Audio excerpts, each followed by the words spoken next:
Hey, what's happening, guys? Back with another video.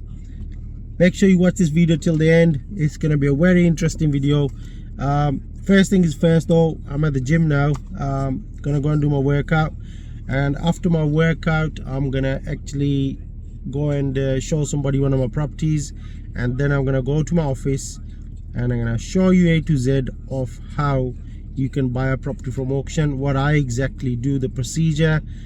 There's lots of videos on YouTube regarding how to buy from auction, and I'm not saying any of them are bad, but I'm gonna tell you what I'm gonna tell you today in detail, what I exactly do, what my procedure is, and what I look out for when I'm buying properties from auction. Okay, so keep watching the video till the end. It's gonna be a good one. Yo, the gym is done, and now we're going to one of my properties. Gonna show him that, and that's it. And after that, get ready. I'm gonna show you exactly what and how I buy from auctions. Yeah, so watch the video till the end. Like I said earlier on, it's gonna be quite knowledgeable. You learn a lot from this video. This is actually one of my training programs, which I do in my mentoring. I teach my students, so this is a free lesson for you guys. See you in my office soon.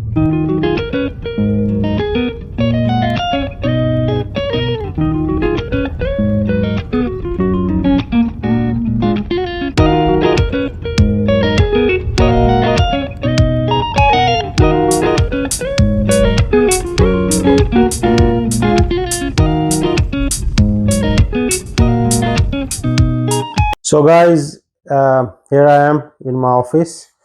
As promised, here is a screen.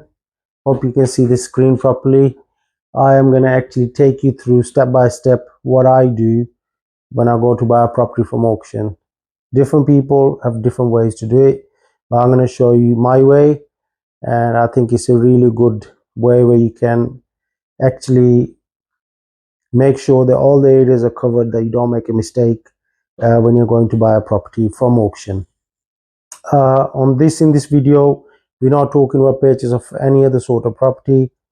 We're only talking about buying a property from auction. That's all. Okay, so I'm going to come around on that side, and you can see my screen clearly, and I'll take you through exactly what I do when I am purchasing a property from the auction. Okay,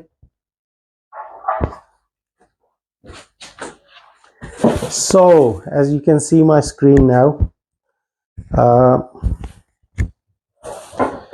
so we can, first of all, before you go to buy a property from auction, you need to bid. You need not to bid, you need to register to bid. Okay, so that's the first step you need to do.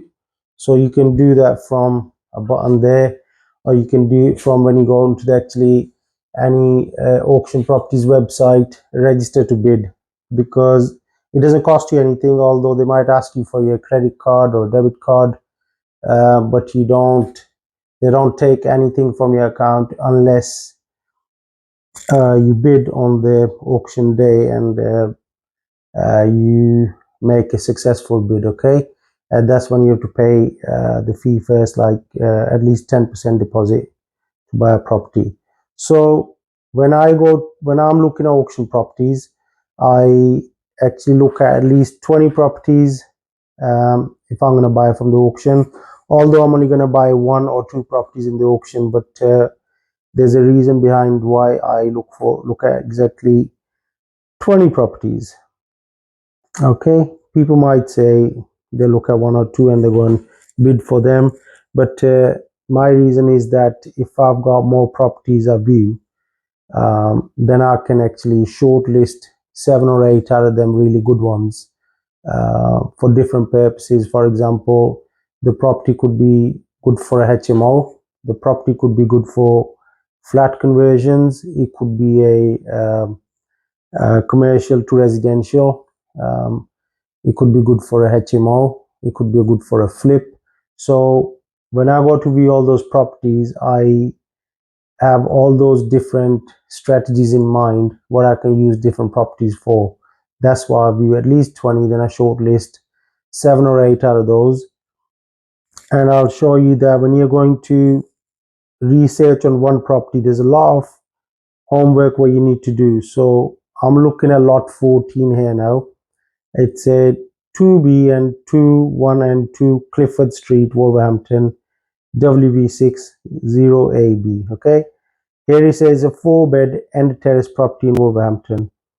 Guide price is 140,000 plus, so it's a residential, and we're going to get vacant possession. Okay, auctions on 15th of May, and City of Wolverhampton Council, the bond wolf is actually selling for on their behalf. Okay, so when I'm looking at this now, lot 14 means number 14 of a property. It's just a lot, is a property lot. This is a number from, you could have, if you got 200 properties, this is number 14 of 200 properties in this auction. Okay, so now first of all, when you look at even Rightmove and Zoopla, you see this guide price, and it's set really low sometimes.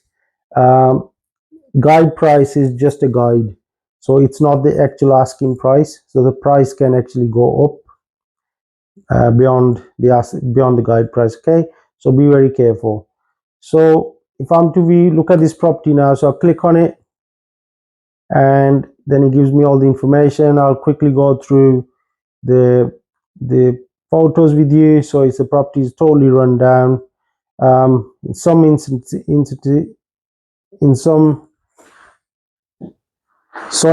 cases, the sellers sometimes, I'm not trying to badmouth by any auction sellers. What they do is the property will be in a bad state, and on purpose they will go inside and trash the property. What that does is that excites the new investors, and they think, oh yeah, this property needs a lot of work, so let's buy this property and we'll do it up and we'll sell it for more money. Makes sense, right? But most of the time it doesn't. Actually, it doesn't make sense, because they've done so much damage to the property that it costs a lot more to bring it back to a state where someone can actually live in it, or you can sell it on to someone else. So be very careful of that, guys. Some of these auction traders, they actually destroy the properties on purpose, trying to get your attention. Okay, so but in this case, I mean, I don't know how that's fallen down. Maybe there's damp in the ceiling. I can see damp on the walls, but in some cases they break it themselves as well. They make holes in the plasterboards and stuff like that, just to attract people's attention, thinking, oh yeah, we can refurb this and sell it on for a lot of money. It's in a rundown state. But in this property, I mean, who's pulled these floorboards out? Don't know what for. Anyway, so okay, that's the step. So we looked at the photos now, and then next thing you want to do is that you want to look at the viewing section, and like the next viewing now, Thursday 8th of May, from 12:45 till 1 p.m. So you can go down. We don't need to pre-book, because we can just go and view the property. Just turn up on that date, and then obviously it's freehold, and so next thing what you need to do now is you need to look at this auctioneer's note here. Sometimes the note is there, sometimes not, but you need to look at the legal pack as well.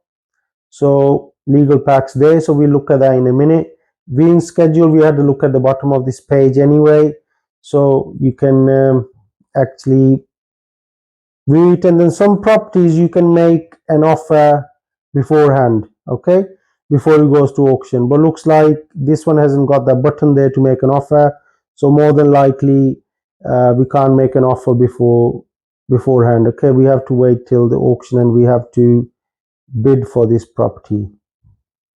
So description is a freehold property with side drive offering off-road parking. The property currently comprises 2 flats, which is good, and various outbuildings together with a flyover flat.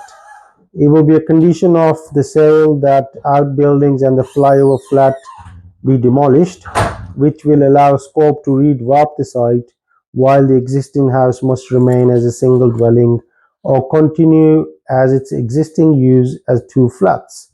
So I think you can make about 4 or 5 flats here, but subject to getting the necessary planning consents. But if it's already used as flats, so I don't think there'll be any problems. It tells you what's on the ground floor, what's on the first floor, outside the house, gardens and car park. Properties in need of extensive modernization throughout. Okay, we can see that from the photos anyway. EPC rating is G, which we can't rent it out. If it's not D or above, we can't rent it out. Council tax band is A, so for the flats, tenure is freehold and is vacant possession upon completion. Okay, so all these things you need to read, and then there's auctioneer's note. It says that upon the fall of hammer, you have to pay 10% deposit, uh, and then be given access to property with delayed completion. So good thing about this is that you don't need to pay anything after you paid the 10% deposit. Uh, what you need is that you have to fulfill the local authorities conditions, which is within 6 months of exchange of contracts, the buyer must obtain planning consent for the demolition of the 2 defective flats and outbuildings edged blue on the demolition plan. So you need to do that within the 6 months. So you don't need to pay the local authorities. You need to get planning from the local authority to demolish the flats. And then within further 12 months, after you got the planning, you must complete the refurbishment of the other property, which is a home which can be used as a standard home, or you can turn into 2 flats. Okay, the property to be used as single family dwelling or 2 flats only. So I don't think you'll have any issues.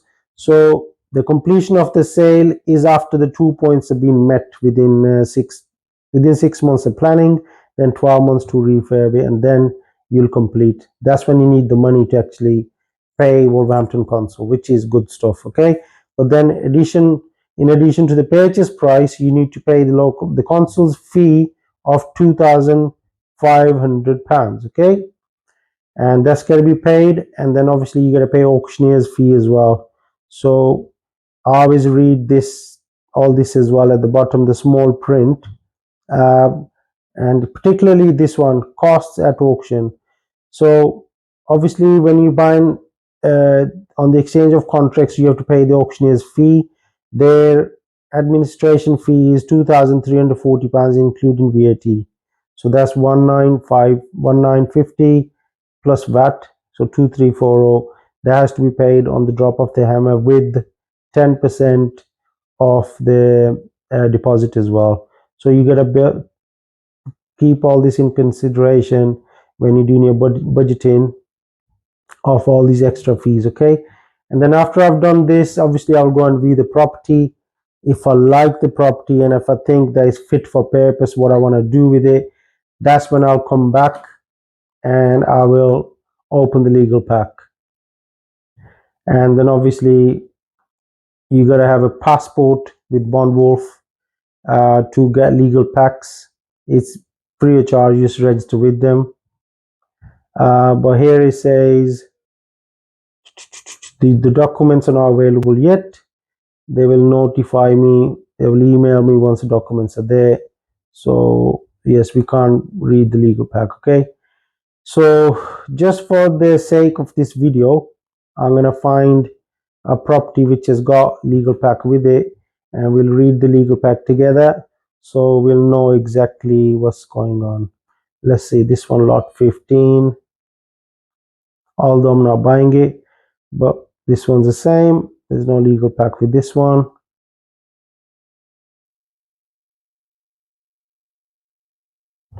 Let's see if they got legal pack with this house in Great Bar.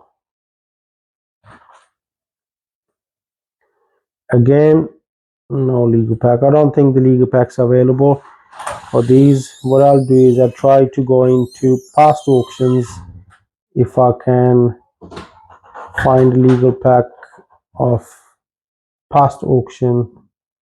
This was on 27th of March. What's this? This house in Sutton Coldfield. Legal packs not available. Okay, so we won't be able to read that. So looks like we're not gonna have a legal pack to read right now, which is not good because I wanted to read the legal pack with you guys. Well, make sure, guys, when you're buying a property from auction, you'll always go and view the property first, and you will only then come back and read the legal pack, because legal pack takes at least 45 minutes when you're reading it deeply, properly, um, to know all the facts about the legal packs. Okay, so what we'll do is I'll find the legal pack and then we will show you how it's done. Okay, so guys, I hope you can see my screen. As promised, Bond Wolf have uploaded legal documents of some of the properties I was looking at, just for example. So in this case, they have sent the documents for lot 16, Clevedon Drive, Birmingham. So I'm going to click on the link, and here you can see that the property address is 10 Clevedon Drive, Birmingham, B43 5HP. Auctions on 15th of May. It's lot number 16. Right, okay. So now let's look at the legal documents for this, and I will go through all these, what they are. And you need to read all these before you actually go and bid for any property. I'll strongly advise that you know what you're looking for. So on the side, there'll be a download button. So obviously you can download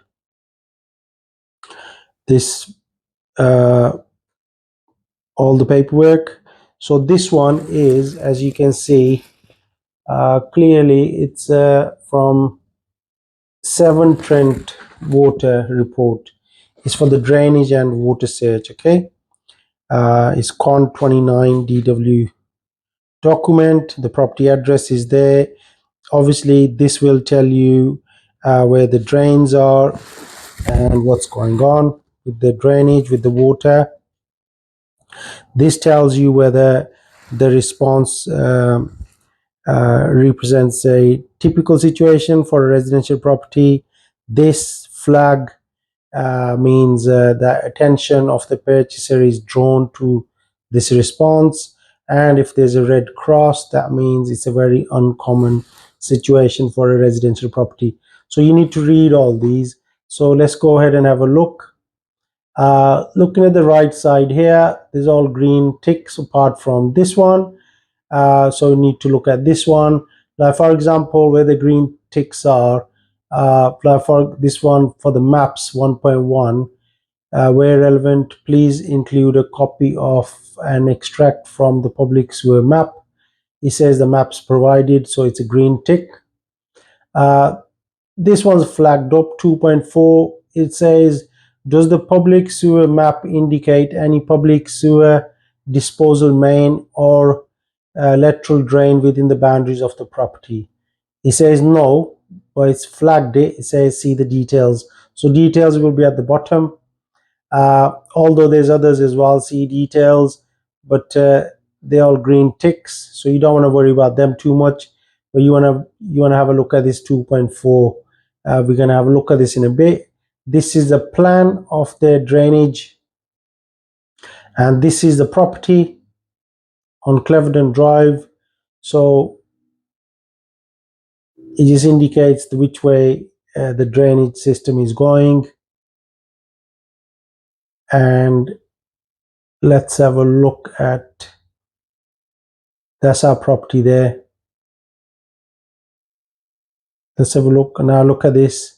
It will tell you what sign represents what. For here, for example, these blue dotted line with arrows, it's the public sewer water public surface water sewer, yeah. So that's for the surface water, and the way it's going as well, the way the arrows are, okay. And then there's loads of other things, like there's if you see these, there's pumping station, there's a water main, is a long blue line, unbroken line, which is that one there. So this is a water main there, this unbroken line, the blue one. Our house has got the line going past it, so more than likely it's got a water connection there, okay. So which is a good thing.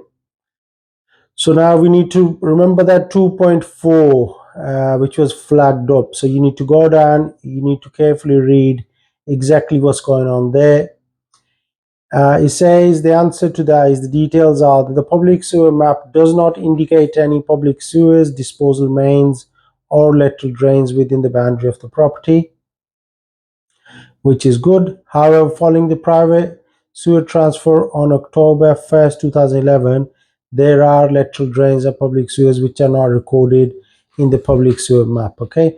Your builder can actually look at all that anyway, but this is not a major issue.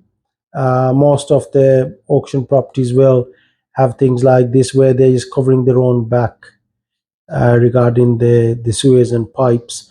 But the map, if the map indicates there is no public sewer or disposal mains within the property boundary, then 99.9% there ain't, okay. So that's first thing what we need to look at. So we've looked at this and it's all good. So let's have the look at the next one. It's downloading. So open this up. Fittings and contents, okay. It'll tell you the name of the solicitors who are dealing with it, their address, their email, the location. Then this is just about fixtures and fittings, what are included in the property. Like there's gas, they haven't got any gas fires, they haven't got any freestanding heaters, stuff like that. They've got radiators, wall heaters, they've got boiler, immersion heater, so that means there's gas central heating there. There's some electric fires, light switches. So this is just, you can go through all this to see exactly what's included with the house and what's not included, okay. So that's fairly straightforward, we're not worried about that. Let's have a look at the next one. Next one is here. So leasehold information form. So this house is not freehold, it's a leasehold. This is the name of the seller who's selling the lease, okay. And looks like there is two sellers selling this property, selling the lease of the property, and these are the solicitors who are dealing with it. And you need to read all this carefully. Each year it says £16 rent. How regular is the rent paid? It's paid every 6 months. It's a long leasehold house. Is the rent subject to increase? No. So which is a good thing. This is just, it's £16 a year, which is nothing really rent wise.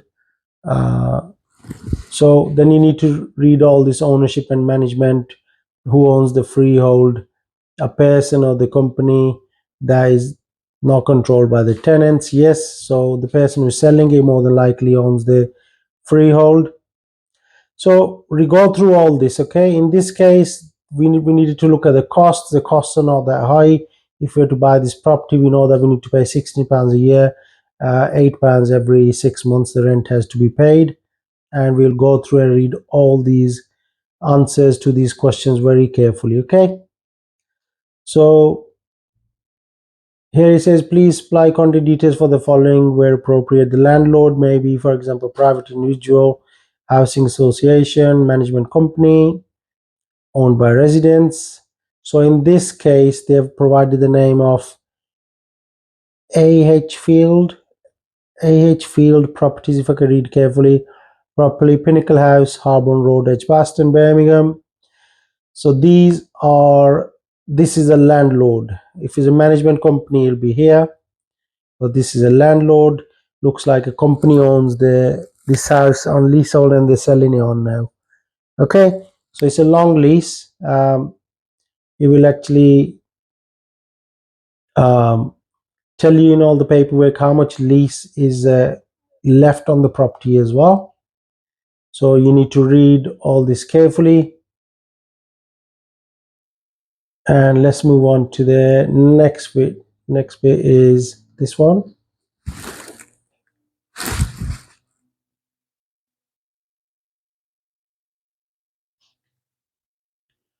So this is again the property information form.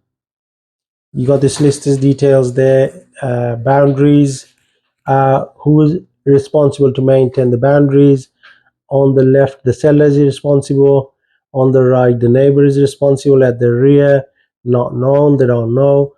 At the front, the seller. Okay, so it looks like whoever buys this property, they have to repair the left side of the fence at the back and in the front of the property as well, and the neighbor is responsible for the right side, which is commonly the case.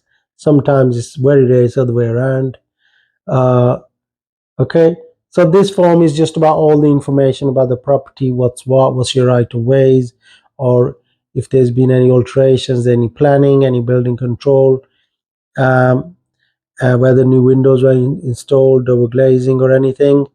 If it has been notified to the local authorities or the building controls, it'll be there as well. Okay, so read this information carefully. Local search, this is what this listers will do. Let's download it.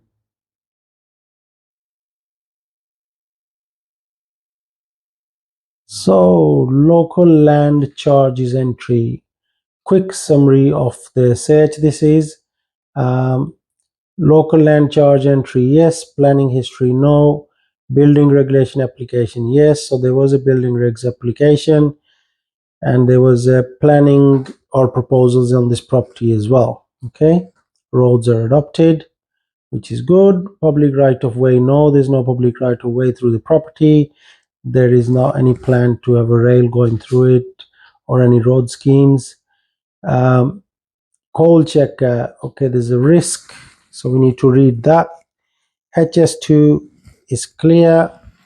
Envir check for like planning, flood or contaminated land, see results. So we need to read these very carefully. Okay, so these are the searches. This you need to go through, read this properly, because there could be hidden things in there which you will not know unless you go through them and read them properly. Okay,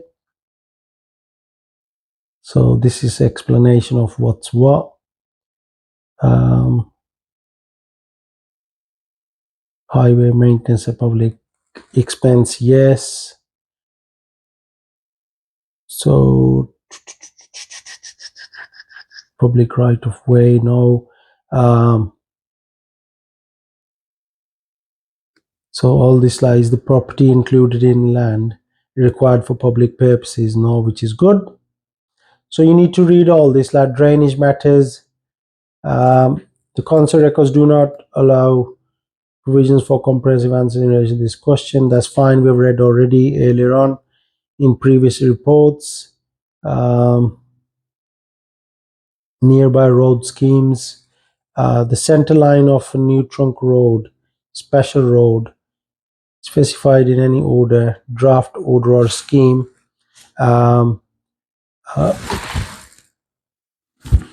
Yeah, so some of the answers they have not answered, but then if it was a major thing, they would answer straight away, like, are there any proposals for railway, tram, light railway, or anything? Midland Metro proposals within the council boundary. Within the local council, there's Midland Metro, new lines expanding constantly. So that's fine, not a problem. Actually, you will just uplift the area if it's anywhere close to it. So you need to read all these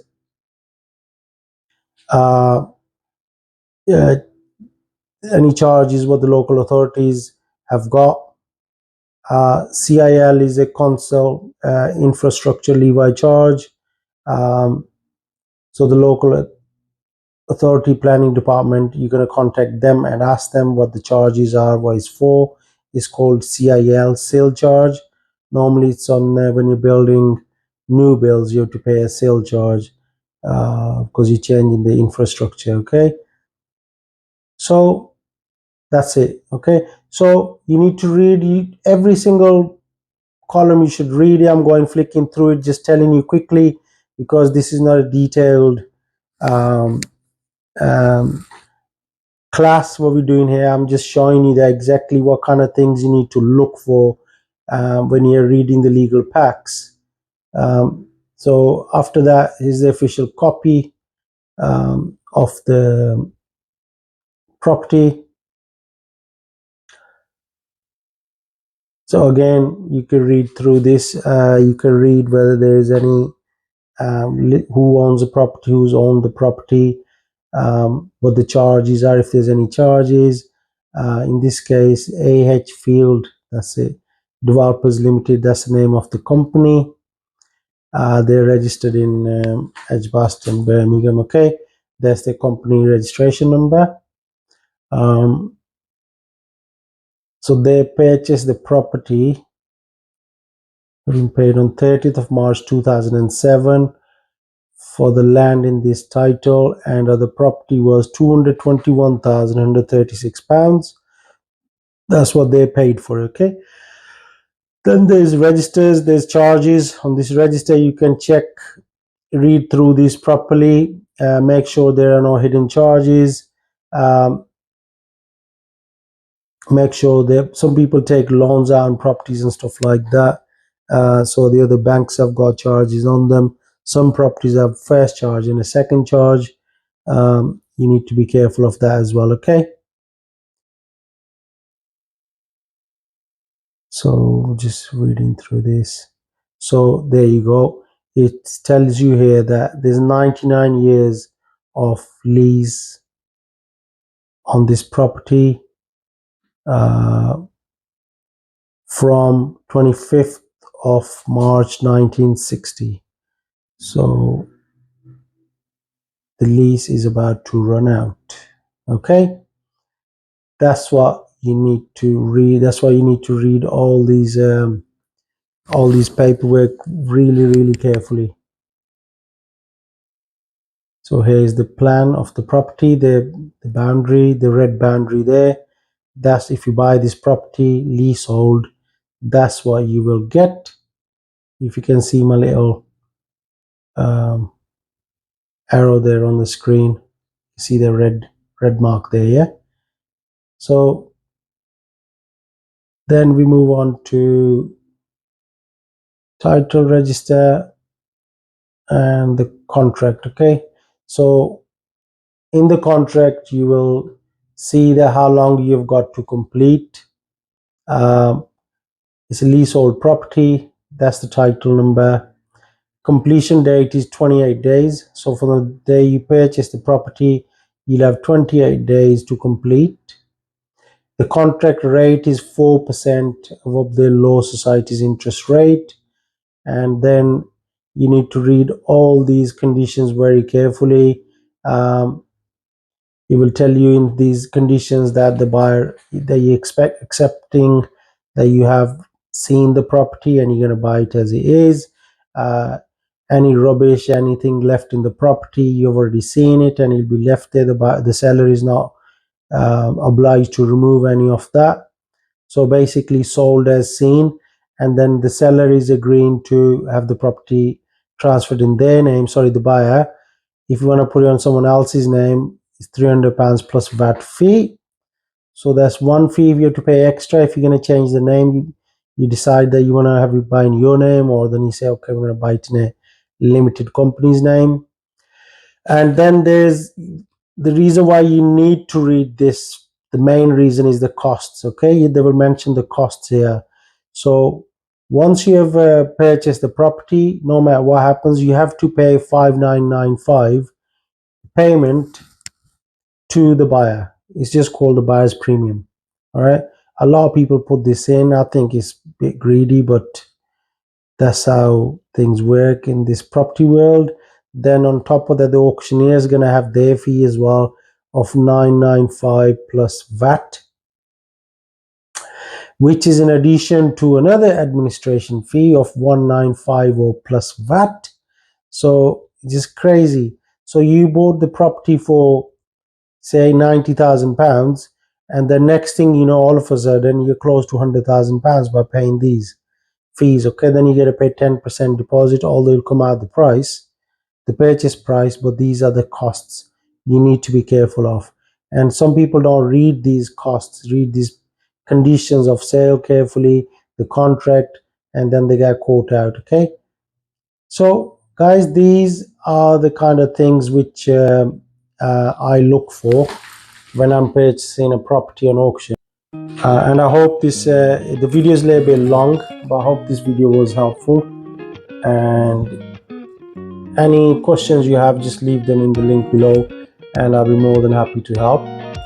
I am in my office right recording the video. Just got some new additions in my office. Bought this today. The bull run. Anyway, whatever you're doing, keep doing. But remember, hard work is the only way to succeed in life, okay? But you need to work smart as well. Peace.